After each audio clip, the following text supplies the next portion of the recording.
Judge Richard Mallory thought he was presiding over just another case.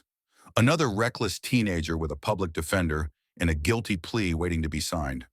But as the courtroom buzzed with quiet laughter and casual indifference, no one noticed the fire behind the young man's eyes.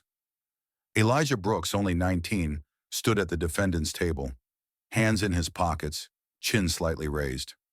Not with arrogance, but with a calm certainty. Accused of grand theft auto and resisting arrest, he didn't flinch, didn't shift, didn't shrink. Because while the courtroom saw a boy in trouble, Elijah saw something else entirely, a system asleep at the wheel, and today he planned to wake it up. Not everyone enters a courtroom with hope. For some, the moment those heavy wooden doors close behind them, they know that truth might not be the most important thing in the room. Elijah Brooks, just 19 years old, stood quietly beside the defendant's table inside the Fulton County Superior Court in Atlanta, Georgia. No handcuffs, no bowed head. But he wasn't pretending to be fearless either. His eyes didn't challenge anyone, yet they held a certain quiet intensity. Like someone who fully understood he was stepping into a space not built to believe him, but who refused to let that change who he was.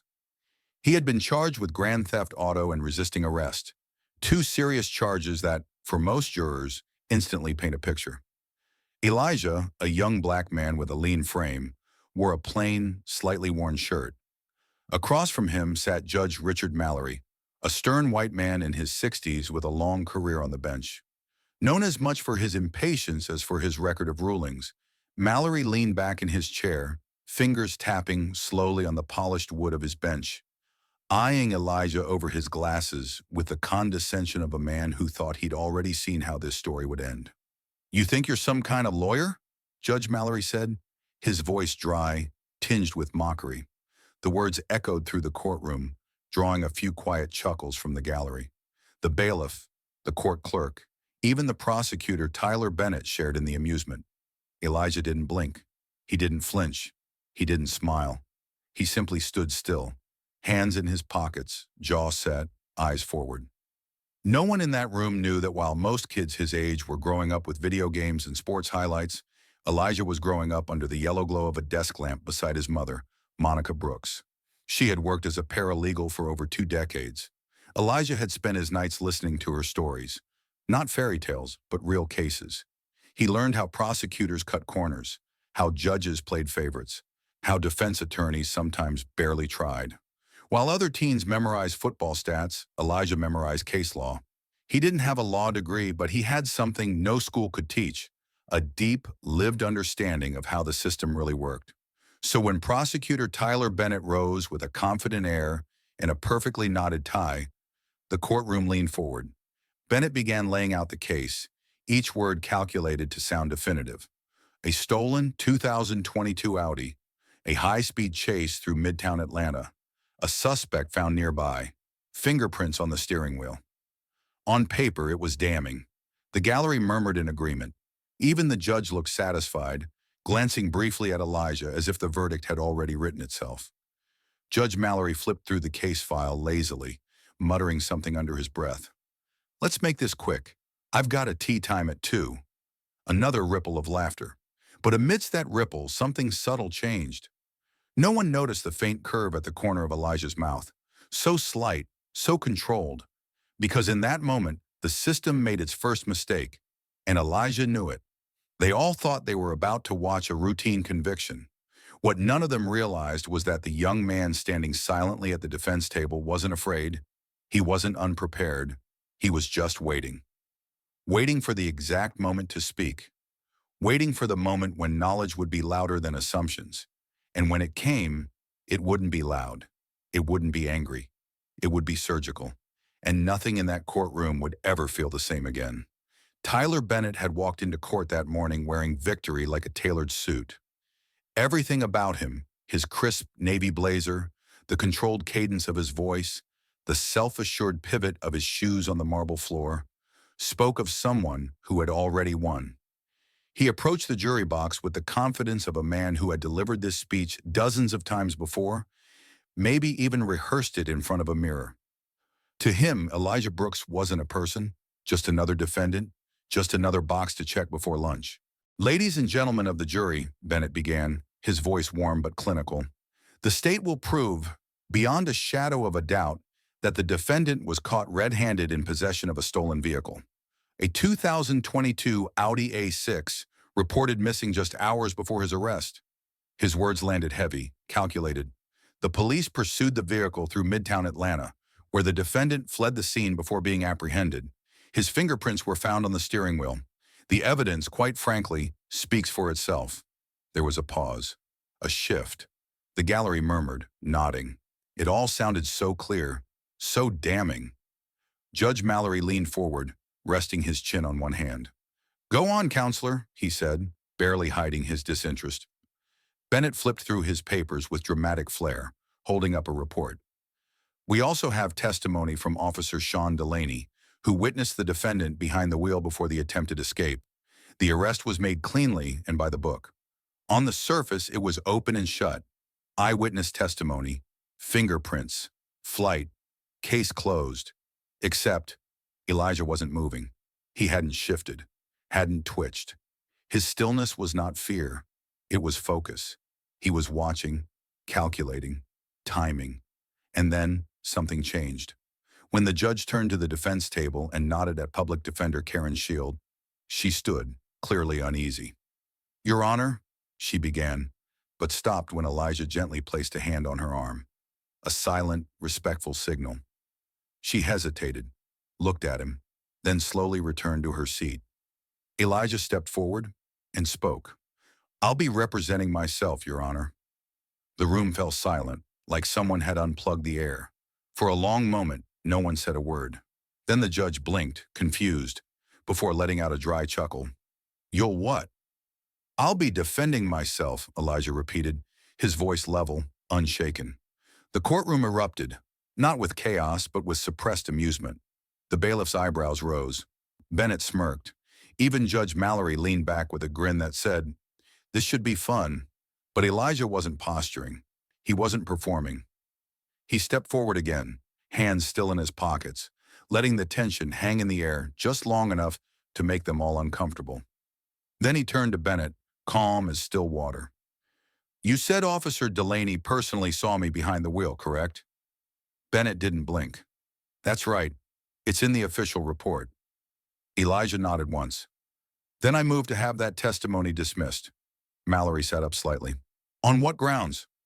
Elijah finally removed his hands from his pockets, gesturing toward the prosecution's table. "Because Officer Delaney never saw me in that car. In fact, he wasn't even on duty when the pursuit began." The gallery stirred. A ripple passed through the room. Bennett narrowed his eyes. "What are you talking about?" "If the court allows," Elijah said, turning back to the judge, "I'd like to submit a formal request to verify Officer Delaney's GPS logs from the night in question. If his report says he witnessed me, then the logs should confirm he was at the scene." But he let the silence linger, just long enough for everyone to feel it. "I have a feeling it won't." And with that, the courtroom's laughter stopped. Now they were listening. For the first time that morning, the confidence on Tyler Bennett's face flickered, just for a second. But it was enough. Elijah Brooks had noticed, and so had the jury. A trained prosecutor hesitating in the face of a 19-year-old self-represented defendant. That was not part of the script. Judge Mallory's expression shifted. He was no longer leaning back lazily, no longer smirking at what he thought would be an amusing formality. Instead, he sat upright, eyebrows drawn close in curiosity. "Does the prosecution have any issue with verifying Officer Delaney's GPS logs?" he asked. The question hung in the air like smoke. Bennett adjusted his tie, cleared his throat. "No objection, Your Honor, but I fail to see how—" "Noted," the judge cut in sharply. "Request is granted." But the damage had already begun. The room had shifted. For the first time, Elijah wasn't the one under the microscope. Bennett was. The gallery, the jury, even the judge. They were all watching now, not with amusement, but with something closer to concern. Elijah took a small, quiet breath. He had seen this before. Not in real life, but in the dozens of trial videos and legal transcripts he'd studied obsessively. When a confident prosecutor begins to hedge, it means something's not right. And the system, as polished and rehearsed as it is, starts to show its cracks. But Elijah wasn't done. As murmurs settled into silence, Bennett scrambled to return to his talking points. "While we await confirmation of the GPS records," he said, "let me remind the court that the defendant's fingerprints were found on the stolen vehicle's steering wheel. That's not conjecture, it's forensic evidence." He sounded firm, but the tremor had returned to his voice. Elijah gave a small nod. "That's true." He paused, then stepped forward. His posture never aggressive, never loud. But every word struck the room like a drumbeat. "But let's talk about what that really means." He turned to the jury, meeting their eyes one by one. "No theatrics, just precision. The prosecution wants you to believe that my fingerprints mean I stole the car, that I drove it, that I ran. But let me ask you this. Have you ever walked into a department store and tried on a jacket? Put your hands in the pockets? Zipped it up for a second before placing it back on the rack?" He let the example linger. "Now imagine someone steals that jacket later. Would your fingerprints still be there?" "Sure, but would that make you guilty?" Several jurors exchanged glances. One of them nodded faintly, almost unconsciously. Elijah continued, calm as ever. "The car in question, yes, a 2022 Audi, was parked outside a Quick-Go Mart that night. I was there with 3 friends. And yes, when we walked past the vehicle, I leaned on it. I even opened the door. It was unlocked. I didn't drive it. I didn't steal it. I didn't take anything. I touched it out of curiosity. That's all." He paused, then delivered the question like a quiet blade. "Does touching something make you a criminal?" The gallery was dead silent. Even the court stenographer had stopped typing, as if holding her breath. Judge Mallory shifted in his seat, but Elijah wasn't finished. He turned to face the bench again. "Your Honor, I have a question. Was the forensic analyst who processed the fingerprint evidence subpoenaed to testify?" Mallory blinked, looked toward Bennett. The prosecutor hesitated, then reluctantly admitted, "No." Elijah nodded, his voice steady. "So let me understand this. The state is using forensic evidence to attempt a conviction, but didn't feel it was necessary to bring in the person who processed that evidence? There will be no opportunity for cross-examination, no verification of procedure, no chain of custody review?" He stepped back, not triumphantly, just deliberately. "That's not due process. That's assumption." The tension in the courtroom was now a living thing. The judge exhaled slowly, rubbing the bridge of his nose. What had started as a routine case was beginning to unravel, and Elijah Brooks was the one pulling the thread. There was a stillness in the courtroom now, different from silence. It wasn't the hush of a routine proceeding, but the heavy pause that comes when something sacred is being disturbed. Elijah Brooks had done more than challenge the evidence. He had shifted the burden of proof back to where it belonged, and people were starting to realize it. Judge Mallory no longer looked bored. He leaned forward, elbows on the bench, fingers laced under his chin.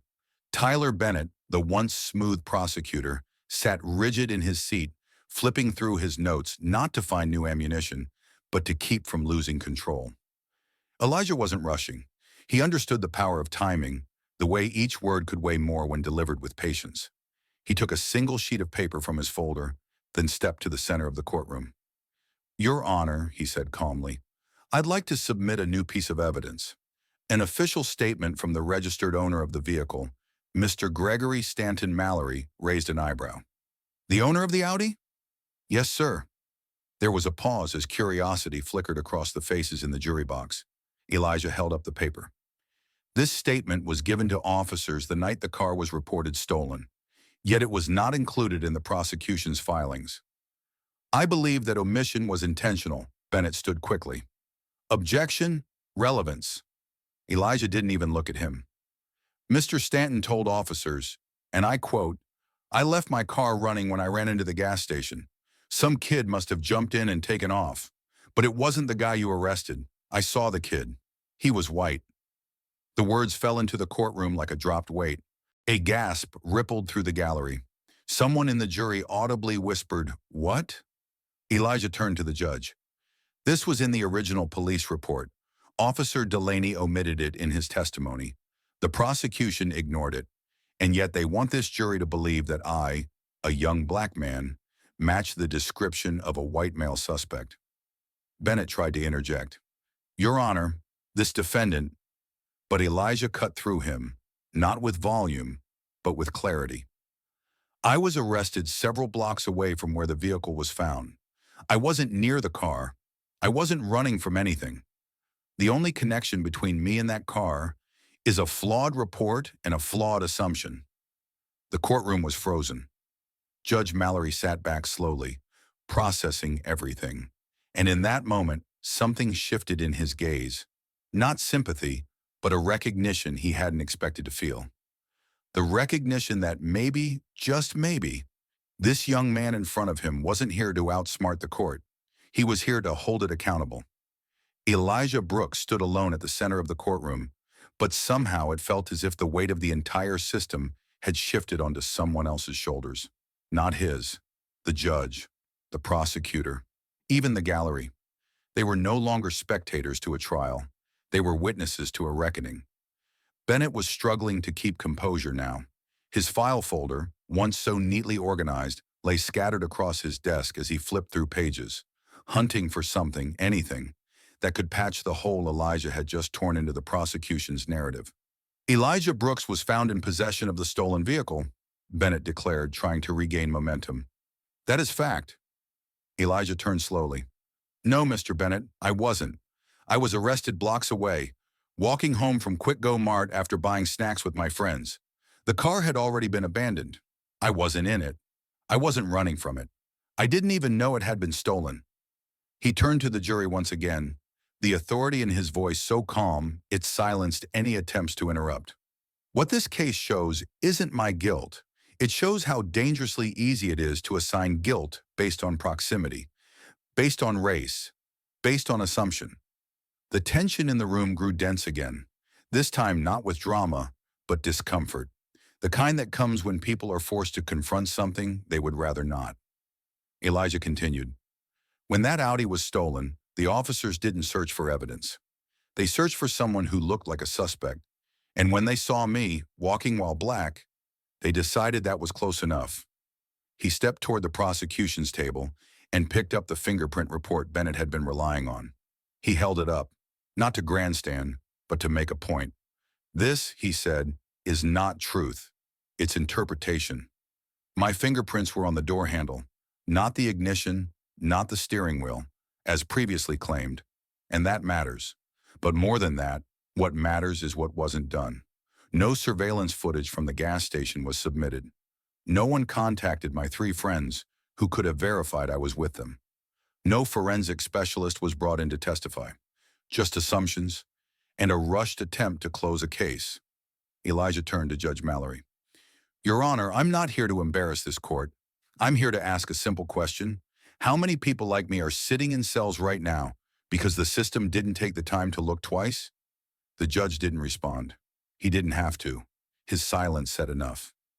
Bennett, now visibly flustered, stood with a red face and tight jaw.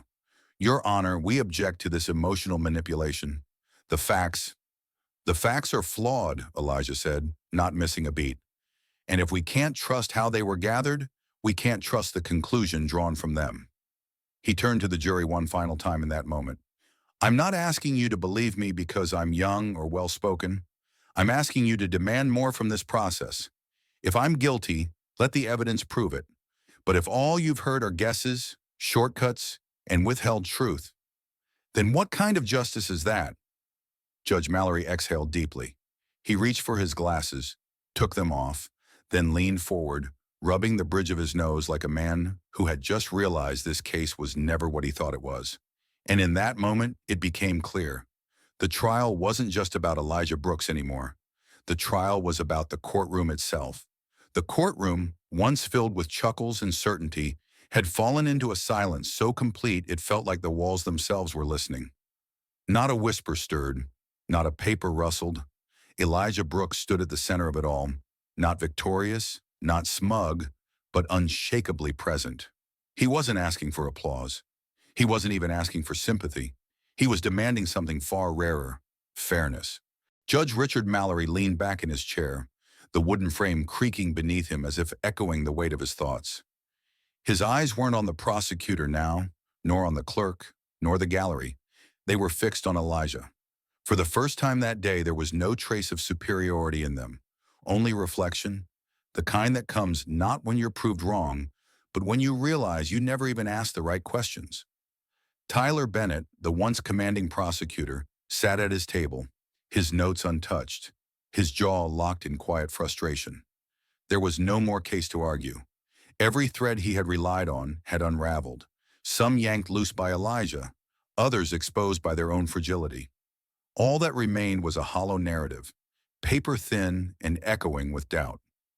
Judge Mallory finally cleared his throat, his voice lower now, almost level. "Does the prosecution have anything further to present?" Bennett stood halfway, then sat back down. "No, Your Honor." A pause, then a long exhale. Mallory turned to the jury, but he didn't give them instructions. Not yet. Instead, he looked back at Elijah. "For the record," he said slowly, "you've conducted yourself with an unusual level of composure and clarity, Mr. Brooks." Elijah didn't smile. He simply nodded once, accepting the comment not as praise but as acknowledgement. The judge looked down at the file in front of him, the same one he'd flipped through dismissively an hour earlier. It was the same paper, the same ink, but it felt like an entirely different case now. That was the power of perspective. Mallory's gavel sat in front of him, still unused. He reached for it now, almost reluctantly, as if its sound would confirm the reality everyone was now facing. And then came the words that no one had expected when the day began. "Case dismissed." For a heartbeat, the courtroom held its breath.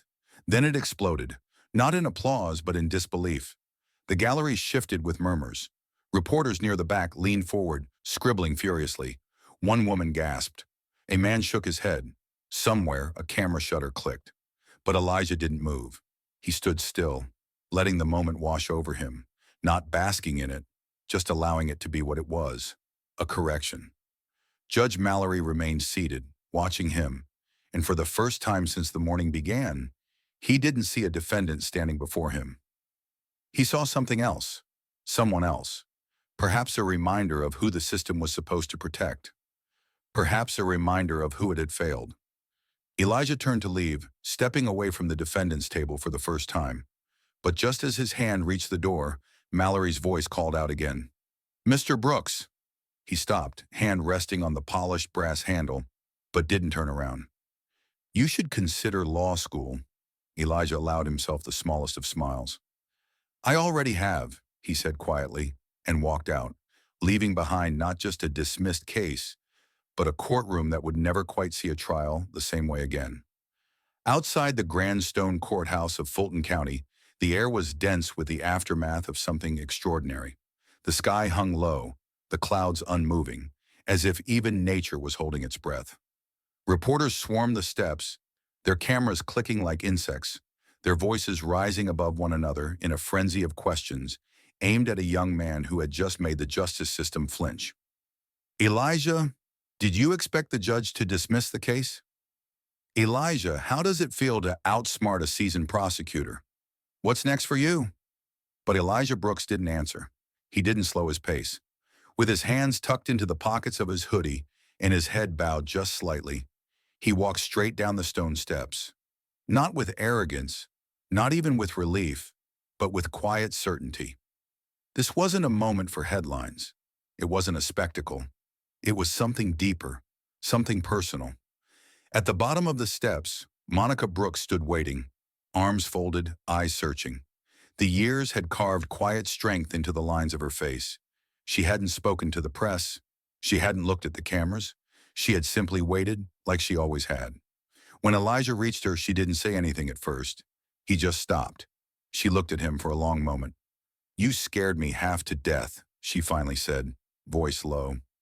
Elijah scratched the back of his neck and shrugged, a sheepish boy beneath all the poise. "Had to take a chance, Ma." She shook her head, then pulled him into a tight hug, one arm around his shoulders, the other gripping the back of his sweatshirt like she might lose him again if she let go too soon. "You've always been the stubborn one," she murmured into his ear. Behind them, the reporters kept shouting. The flashbulbs kept bursting. But none of it mattered, not now. The people who had laughed earlier in that courtroom weren't laughing anymore. And the judge who once dismissed him with a smirk now stared from the courthouse entrance, his posture different, his eyes heavier. Judge Mallory had stayed behind, lingering in the doorway, watching Elijah walk away, not with judgment this time, but with something harder to define. Maybe regret, maybe humility, maybe recognition. For him, the case had begun as a formality, just another morning, another young man of color, another quick ruling. He hadn't expected it to change him, but it had. Because in that courtroom, Elijah hadn't just defended himself, he had held up a mirror. And when the system looked into it, it didn't like what it saw. Monica finally stepped back, her hands resting on her son's shoulders. "So," she asked, "you still want to do this? Still want to stand in those courtrooms?" Elijah looked out across the plaza, past the crowds, past the noise, and nodded. Now more than ever. The answer wasn't about ego. It wasn't about winning. It was about something far more urgent. Because Elijah knew that for every one of him, every young man who knew the law well enough to protect himself, there were thousands who didn't. Thousands who walked into courtrooms every day unarmed, not with weapons, but with silence, fear, and no one willing to listen. That had to change, and he would be the one to start. Elijah Brooks didn't look back, not at the courthouse, not at the cameras, not even at the doors that had just closed behind him. What needed to be said had been said. What needed to be broken had cracked. But what needed to be built, that was still ahead. As he and his mother stepped away from the crowd, the chaos behind them slowly faded into background noise. And somewhere across the street, standing beside a black sedan with government plates, Judge Richard Mallory remained still. He didn't call out this time. He didn't wave. He only watched, eyes narrowed in thought, as if seeing Elijah through a lens he hadn't been able to use until today. Not as a defendant, not as a case number, but as something rare in a courtroom full of performance, a truth teller. For the rest of the world, it might have just been a sensational story. A teenager outsmarting the justice system, a courtroom twist, a media hit. But for Elijah, it was none of that. It was proof. Proof that silence is never safety. That knowledge, even unlicensed and unacknowledged, is still power. That if you know the rules deeply enough, you can make them speak, even when everyone wants you silent. And yet, as he walked with his mother past the plaza fountain and into the parking lot, Elijah wasn't smiling. He wasn't celebrating. He was remembering. He remembered the night spent listening to his mother go over transcripts and flawed affidavits at the kitchen table. He remembered the faces of men who had lost everything simply because no one had paused long enough to ask the right questions. He remembered the feeling of being followed in stores, the grip of cuffs that were placed before words were spoken. He remembered the system, not as a building or a bench, but as a living thing that too often forgot to breathe justice. That day in court, Elijah hadn't just won a case.